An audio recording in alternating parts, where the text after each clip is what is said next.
our freaking moment. Let's go win it. Let's go. I'm trying to win. Don't care how I do it, just know that I did it.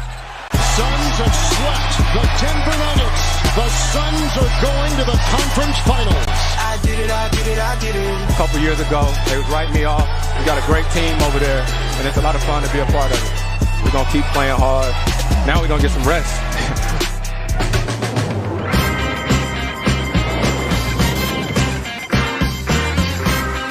He is Jalen Rose. I am David Jacoby. We are Jalen and Jacoby. What is it that we do?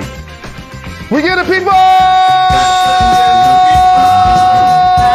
what they want. We have two huge games to get you ready for tonight. We have the Bucks evening the series against the Nets, but we start with the Phoenix Suns completing a sweep of the Denver Nuggets. The MVP is out of the playoffs because the point guard made his presence felt. Jalen, what do you think of the Suns?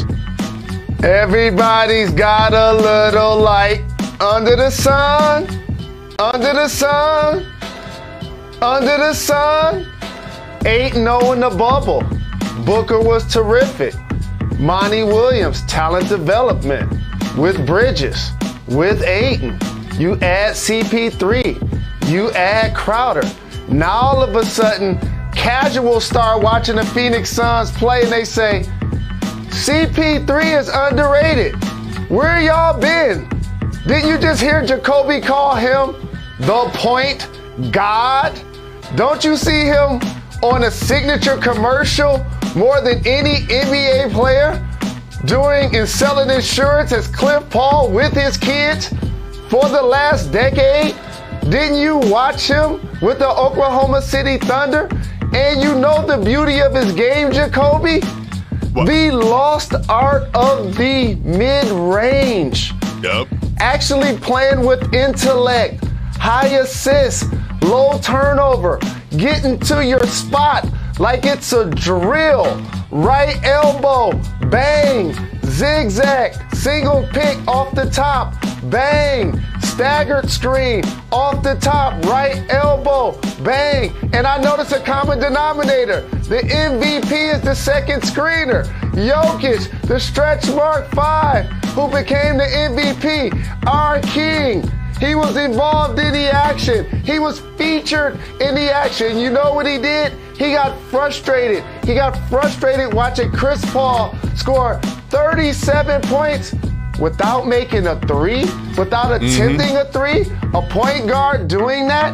And for those looking at that play, let me tell you guys something. For anybody that's ever been in a fight, for anybody that's ever played basketball, that's the equivalent of throwing a punch with the Joker did. We can play all the shenanigan games. Now, I am old school. Today's rules to me are soft. But let me tell you a couple of things that those rules say in the bylaws. That was not a basketball play. That was not a necessary play. It was unsportsmanlike. It was above the shoulders. Yep. He could have broke the man's nose, okay? It was unnecessary because he was frustrated because they were already down 3-0 and they were about to get swept. You must keep your composure. You can't quit on your squad. You got to be out there on the floor when y'all lose to give those daps on the court like the MVP. He will learn from that, and he won't put himself in that position. That was the only time he's ever been in that position. But for Chris Paul and for Devin Booker, it was terrific leadership and guard play. The Phoenix Suns. Wallace, where's my broom? See, I'm on the road. I was more worried about my pick. I was more worried about my frames. Where's my broom? In all honesty, great season for the Nuggets. You're not getting far without Jamal Murray in the Western Conference playoffs. They definitely needed Murray. About that Jokic play, it's not what you do, it's how you do it. You could tell he was frustrated from not getting some calls. You could tell he was angry. It wasn't really a basketball play, as you mentioned. And by the laws, if you hit someone in the face, they always come down on you. And with Jokic or without Jokic, they were not winning that game. They were not winning this series. They really did miss Jamal Murray and the Monte Morrises and the Rivers and all those contributions they got in their previous series against the Blazers. They just did not get against the Phoenix Suns. Now, you mentioned Chris Paul, and he deserves to be celebrated, but we also need to celebrate Devin Booker. Book had himself a great series. It just seems like he's really flourishing off the ball.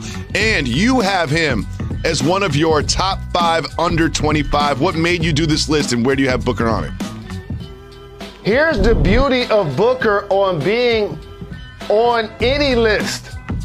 This is his 8th season, dog.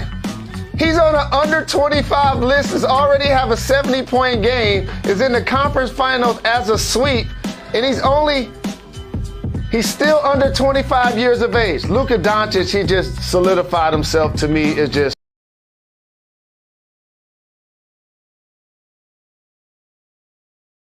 all worldly. Jason Tatum just elevated himself as being one of the best clutch performers in the league, has been with the Celtics in 3 conference finals, and Donovan Mitchell has just been fantastic for the Utah Jazz. Last year's playoffs, this year's playoffs. Devin Booker's right there. That last spot, Jacoby, that last spot, I like to play king of the court, and Trae Young has it for right now, but Ja Morant is standing right behind him. You see that Hawk emblem right behind him? That's Ja Morant. I gave the spot to Trae Young just because his team got to the second rounds and Ja Morant's didn't, even though I was a guy that was picking them to actually win in the play-in and make the NBA playoffs. Well, Jalen, that series was a sweep. It looked like the Nets were headed toward a sweep when they were up 2-0, but the Bucks have come back. They evened the series using some defense from PJ Tucker and some good play from Giannis. Jalen, how have the Bucks evened up this series?